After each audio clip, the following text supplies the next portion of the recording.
अस्सलाम वालेकुम, मैं हूं मज़हर अली चारण। आज की इस व्लॉग में भी हम किसी अहम टॉपिक के ऊपर डिस्कस करेंगे जो कि ग्रामर के अंदर बहुत ज़्यादा अहमियत का हामिल है।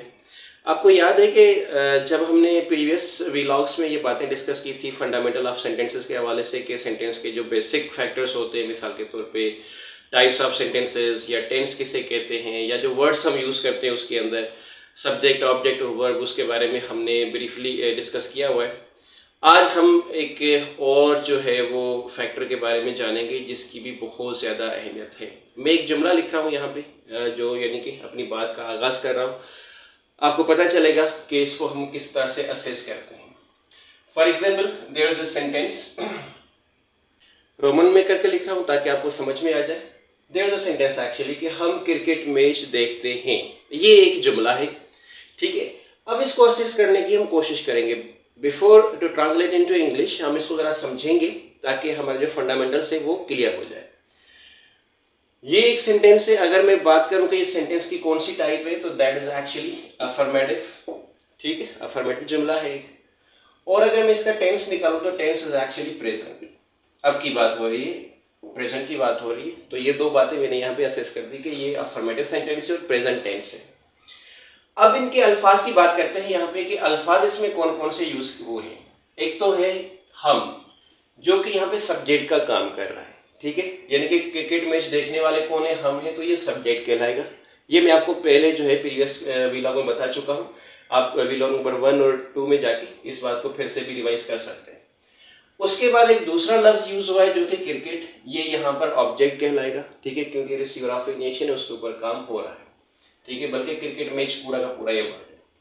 उसके बाद आखिरी जो लफ्ज यूज हुआ है ये हमारा वर्ब कहलाता है, क्योंकि ये हमारा एक्शन है असल में कि काम कौन सा हो रहा है, ठीक है। ये तीन बातें मैंने, तीन जो वर्ड्स थे वो एक ही जुमले के अंदर डिस्कस कर दिए। अब जरा इसको और ज्यादा हम सिंपल अंदाज में करते हैं, इसको और ज्यादा वेरिएशन देते हैं। Let's see that. अब मैंने इसमें एक और इजाफा कर दिया है। वही जुमला का हमने क्रिकेट मैच देखा था या हम क्रिकेट मैच देखेंगे। पता है इन तीनों में फर्क क्या है? अगर मैं आपसे ये पूछूं या हम अगर इन तीनों जुमलों को देखते हैं कि इनमें जो है मेन डिफरेंस है कहां पर, बात भी वही है, एक है, जुमला भी वही सेम अफर्मेटिव है, ठीक है, उसके अंदर एक्शन भी एक ही हो रहा है। अगर हम सब्जेक्ट की बात करें तो वो भी एक ही है, सेंटेंस भी एक अफर्मेटिव यूज हो रहा है। हम क्रिकेट मैच देखते हैं, हमने क्रिकेट मैच देखा था, हम क्रिकेट मैच देखेंगे। तो एक ही काम के बारे में डिस्कस किया जा रहा है, सब्जेक्ट भी वही है, ऑब्जेक्ट भी वही है, वर्ब भी वही है, एक ही काम बताया जा रहा है। लेकिन जो असल फर्क है, जो असल डिफरेंस है, वो हम यहाँ पे समझते हैं, या आप अगर सोच रहे होंगे इसके बारे में कि क्या इसमें जो है वो डिफरेंस है, तो वो है असल में टेंस का, जिसको हम टाइम कहते हैं। ये मैंने आपको प्रीवियस व्लॉग में बात समझाई थी। तो there is no any particular difference, but the main difference is about the tense, कि इनमें टेंस जो है वो चेंज हो रहा है। यहाँ पर प्रेजेंट की बात हो रही है, दूसरे वाले में पास की बात हो रही है, और तीसरे वाले में फ्यूचर मतलब कि आने वाले वक्त की बात हो रही है। बस ये तीनों में फर्क एक है, बाकी नहीं तो बात एक ही है। अफर्मेटिव जुमला यूज किया जा रहा है, सब्जेक्ट्स भी वही हैं, ऑब्जेक्ट्स भी वही हैं, वर्ब भी वही है, वही काम है, वही काम करने वाले जिस पर काम हो रहा है वो भी सेम है। बस अगर इसमें कोई फर्क है तो वो टेंस का है। टेंस जो है अब प्रेजेंट एक पहले में यूज किया गया है, दूसरे पास और तीसरे में फ्यूचर टेंस यूज किया गया। ये मैं आपको टेंस के हवाले से ब्रीफली बता चुका हूं। अच्छा, अब अगर हम फंडामेंटल ऑफ वर्ड्स की बात करते हैं कि जो इसमें अल्फाज यूज हुए हैं, सब्जेक्ट है, ऑब्जेक्ट है, वर्ब है, ठीक है, और टेंस भी चेंज हो रहा है तीनों के अंदर, तो तब्दीली जो है वो कहां पर हमने नोट करनी है। आपको पता है कि जब हमने इसका प्रेजेंट का पास बनाया तो सब्जेक्ट भी सेम रहा, ऑब्जेक्ट भी सेम रहा। जब हमने तीसरे वाले का बनाया तो सब्जेक्ट भी सेम है और ऑब्जेक्ट भी सेम है। अब ये थोड़ी सी बात जो है रियलाइज करने की है कि जब हम टेंस को चेंज कर रहे हैं तो एक दूसरा लफ्ज है, तीसरा सॉरी, वो चेंज हो रहा है, वो एक शक्ल में नहीं आ रहा। मिसाल के तौर पर अगर मैं आपसे पूछूं कि भाई इसके अंदर वर्ब कौन सा है, कौन सा एक्शन यूज हो रहा है, आप एकदम से कहेंगे सर देखना। देखना यहाँ पर वर्ब है, लेकिन जब मैंने इसको प्रेजेंट में कहा तो देखते हैं हो गया, जब पास में कहा तो देखा था हो गया, और फ्यूचर में देखेंगे हो गया। तो मतलब एक जो एक्शन है, एक ही वर्ब जो मैंने यूज किया था देखना, वो तीनों टेंसेस के अंदर मुख्तलिफ अशकाल में हमारे पास आ रहा है, वो एक जैसा नहीं है। बाकी अगर हम सब्जेक्ट और ऑब्जेक्ट्स की बात करते हैं तो वो एक जैसे हैं, उनमें कोई ऐसी वेरिएशंस नहीं आ रही, उसमें कोई भी इस तरह की तब्दीली नहीं, वो सेम है। लेकिन वर्ब एक वाहिद वर्ड है किसी भी बात के अंदर, किसी भी जुमले के। ये हमारा कंक्लूजन है जो आज के इस व्लॉग में मैं आपको समझाने जा रहा हूँ कि अगर आपने इसी चीज से रियलाइज किया कि अगर किसी जुमले के अंदर, किसी बात के अंदर सबसे ज्यादा अहम वर्ड है तो वो वर्ब होता है। सब्जेक्ट की भी अपनी अहमियत है, ऑब्जेक्ट की भी अपनी अहमियत है, लेकिन सबसे ज्यादा अहमियत का हामिल वर्ब होता है। क्यों होता है ये मैंने आपको यहाँ पे जो है एक चीज जो है एक्सपेरिमेंट करके दिखा दी कि वर्ब वाहिद वर्ड होता है जुमले के अंदर। जब आपके बात का टेंस यानी कि जो टाइम चेंज होता है तो ये खुद भी चेंज होता रहता है। ये कभी एक जैसा नहीं रहता, कभी एक शेप में नहीं रहता, इसकी डिफरेंट शेप्स होती हैं, डिफरेंट इसके स्टाइल्स होते हैं। हाँ, लेकिन जहां तक कि ऑब्जेक्ट या सब्जेक्ट का ताल्लुक है वो एक जैसे ही रहते हैं, उनमें कोई भी किस तरह की वेरिएशन नहीं आती। समझ गए आप? अब ये वर्ब जो चेंज होता है तो ये उसकी अपनी अहमियत है, यानी कि हमें सबसे ज्यादा अगर किसी वर्ड पे फोकस करना है, किसी लफ्ज पर फोकस करना है तो वो वर्ब है। वर्ब को ज्यादा समझना चाहिए हमें, क्योंकि वर्ब ऐसा लफ्ज होता है कि जो एक तो एक्शन को जाहिर करता है उस जुमले के अंदर किसी सब्जेक्ट के, या फिर दूसरी बात उसकी है कि ये तब्दील भी होता है, कभी एक जैसा नहीं रहता। अगर हमने टेंस चेंज करना होता है तो वर्ब को भी हम चेंज करते हैं। तो इस वर्ब की तब्दीली को हम ग्रामेटिकल टर्म में क्या कहते हैं उसके बारे में हम डिस्कस करेंगे अब। तो अभी आपने जाना कि जब हम किसी भी टेंस को चेंज करते हैं तो हमें वर्ब को तब्दील करना पड़ता है, और वर्ब की इस तब्दीली को हम ग्रामेटिकल टर्म में कहते हैं फॉर्म्स ऑफ वर्ब। आपने जरूर इसके बारे में सुना होगा, ये नाम कोई नया नहीं है, आपने पहले भी इसके बारे में जो है वो जरूर सुना होगा या पढ़ा होगा, लेकिन ये बड़ा कंफ्यूजनल रहता है। अक्सर जो है सीखने वाले इस नाम से भी उनको फोबिया हो जाता है कि ये फॉर्म्स ऑफ वर्ब होते क्यों है, किस लिए होते हैं, क्यों होते हैं। इसका जवाब आपको मिल चुका है, मैंने आपको बता दिया है कि जब हम टेंस को चेंज करते हैं तो हम वर्ब को चेंज करते हैं, ठीक है ना। जब आपका किसी भी बात में आपने जब टेंस चेंज कर दिया, मिसाल के वर्ब में लेता हूँ अभी पढ़ाना, तो मैं पढ़ा रहा हूँ, मैंने पढ़ाया था या मैं पढ़ाऊंगा, वर्ब है यहाँ पे पढ़ाना। वो तीनों टेंस के अंदर मुख्तलिफ तरह से जो है वो चेंज हो रहा है, तो इसीलिए फॉर्म्स ऑफ वर्ब कहते हैं। फॉर्म का मतलब होता है शक्ल या सूरत, यानी कि मुख्तलिफ वर्ब की मुख्तलिफ अशकाल, वर्ब की मुख्तलिफ सूरतें। ऐसे में जब हम उसको टेंस में चेंज करते हैं तो फिर हमें वर्ब को तब्दील करना पड़ता है, इसीलिए ये होती है। अब सवाल ये होता है कि वर्ब की कितनी फॉर्म्स होती हैं, कितनी शक्लें होती हैं, कितनी इसकी अशकाल होती हैं, वो हम डिस्कस करने जाएंगे। तो वर्ब खुद को जो है ना बेसिकली तो हमें 3 बताते हैं, लेकिन अगर हम देखें तो there are 4 different forms of verb. इसकी 4 मुख्तलिफ अशकाल या जो है वो 4 मुख्तलिफ सूरतें होती हैं। किस लिए होती हैं ये मैं आपको बता चुका हूँ। पहली जो इसकी फॉर्म है जिसको V1 का मतलब वर्ब की first form, verb second form कह लें, या वर्ब थर्ड फॉर्म और वर्ब फोर्थ फॉर्म, ये 4 फॉर्म्स हो गए। फर्स्ट फॉर्म जो है वो मेन वर्ब है, कुछ लोग इसको MV यानी कि मेन वर्ब कहते हैं, ठीक है। कुछ लोग इसको इन्फिनिट कहते हैं। नाम में नहीं उलझना, बस ये समझना है कि ये बेस फॉर्म होती है, ये वर्ब की वो फॉर्म होती है जिसमें वर्ब अपनी असल शक्ल के अंदर होता है। मिसाल के तौर पर for example the verb is drink.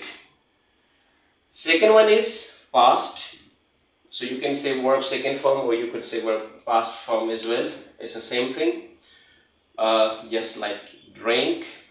While the third form is past participle, or you could say verb third form.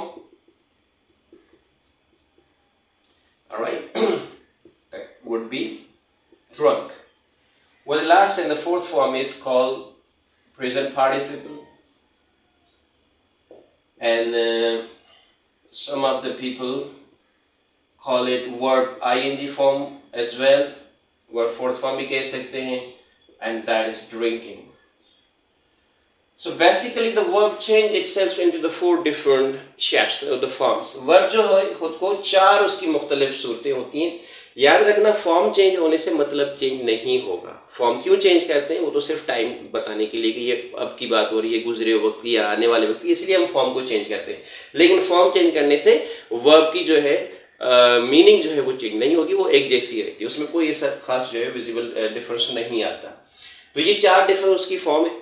First form, second form, third form, fourth form. इसका यूजेज मैं आपको आगे बताता जाऊंगा कि कौन सी फॉर्म किस सिचुएशन में कहाँ पर लगेगी। बस इतना ज़हन में रखना कि ये मुख्तलिफ टेंसेस के साथ हम फॉर्म्स लगाते हैं। ये कभी एक टेंस के साथ सारी फॉर्म्स नहीं लगती, लेकिन जैसे जैसे हम टेंस को चेंज करते जाएंगे अपने टाइम को, इसी तरह से इसकी फॉर्म्स भी चेंज होती रहेंगी। ठीक है, तो ये चारों फॉर्म्स मैंने आपको समझा दी हैं। अब सबसे ज्यादा जो अहम बात है वो ये है कि ये बनी कैसे, ये किस तरह से बनती है। चलो मुझे तो पहले से आइडिया था, इसीलिए मैंने यहाँ पे चारों फॉर्म्स बना दी, लेकिन ये इनके बनने का कोई तरीका है, कोई लॉजिक है, कोई मेथड है? The answer is yes. इनका एक मेथड भी होता है, एक तरीका होता है कि आप पूरी इंग्लिश लैंग्वेज में खुद भी फॉर्म्स ऑफ वर्ब बना सकते हैं। वो अब हम इसको कवर करने की कोशिश करेंगे। देखिए, सबसे पहले जो फर्स्ट फॉर्म है इसको तो बनाने की जरूरत ही नहीं है। वजह क्या है? वजह भाई ये है कि ये पहले से बनी बनाई एक बेस फॉर्म होती है, तो इसको हमने बनाना नहीं। दूसरी बात ये है कि जो आखिरी है जिसको प्रेजेंट पार्टिसिपल या वर्ब आईएनजी फॉर्म कहते हैं, ये तो बहुत इजी है। It's just like a piece of cake. बच्चों का खेल है, फर्स्ट फॉर्म के आखिर में आईएनजी का इजाफा कर देना है। ठीक है, जैसे कि ड्रिंक तो ड्रिंकिंग हो गया, राइट राइटिंग, गो गोइंग, कम कमिंग, आस्क आस्किंग, से saying, sleep sleeping. So there are different forms of verb that you can make yourself as well, doesn't matter. तो ये तो बहुत इजी है। मामला आ जाता है वर्ब की सेकंड और थर्ड फॉर्म पे कि ये किस तरह से बनेगी। बात समझ में आ रही है ना? कोई कंफ्यूजन तो नहीं है? चलो, अगर कोई कंफ्यूजन हो तो फिर आप कमेंट बॉक्स में पूछ भी सकते हैं, कोई मसला नहीं। तो ये सेकंड और थर्ड फॉर्म, इसके बनाने का हम तरीका सिर्फ समझेंगे। बाकी फर्स्ट फॉर्म और फोर्थ फॉर्म तो एज सच इसका कोई इतना इशू नहीं होता।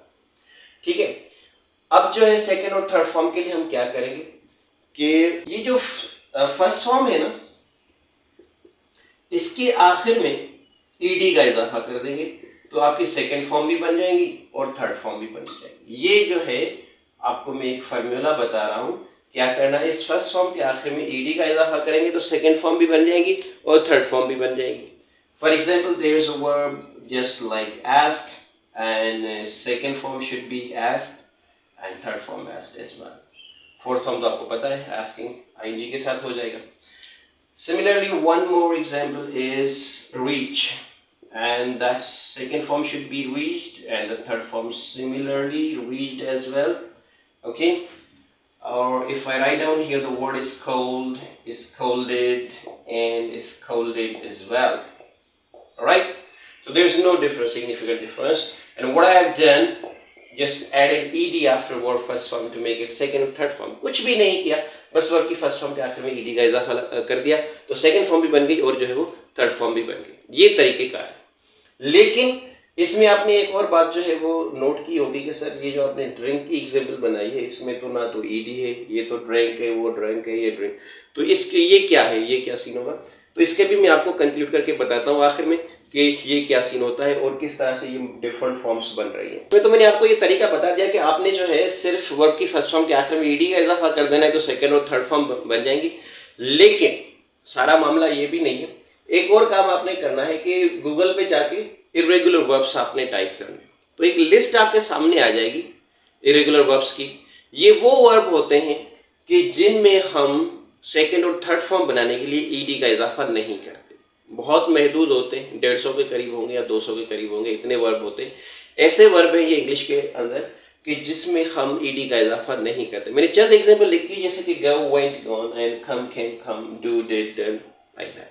ये इरेगुलर वर्ब्स कहलाते हैं। ये बहुत ही महदूद है, लिस्ट आपको मिल जाएगी, सिर्फ गूगल पे ये लिख देना है इरेगुलर वर्ब्स, अपने पास सेव करके रख ले। ये A to Z बिल्कुल करेक्टर वाइज लिस्ट आपको मिल जाएगी। इनके अलावा जितने भी वर्ब हैं उनकी सेकंड और थर्ड फॉर्म बनाने के लिए आप जो है ईडी का इजाफा कर सकते हैं। ये एक ऐसा तरीका मैं आपको बता रहा हूँ कि पूरी इंग्लिश लैंग्वेज में आप फॉर्म्स ऑफ वर्ब खुद बना सकते हैं, किसी से पूछने की या कंफ्यूज होने की ज़रूरत नहीं है।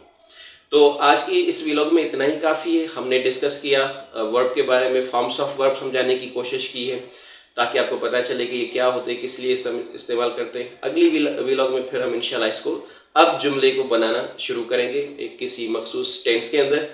So that's all for now. See you in the next vlog. Till then, take care. Have a nice time.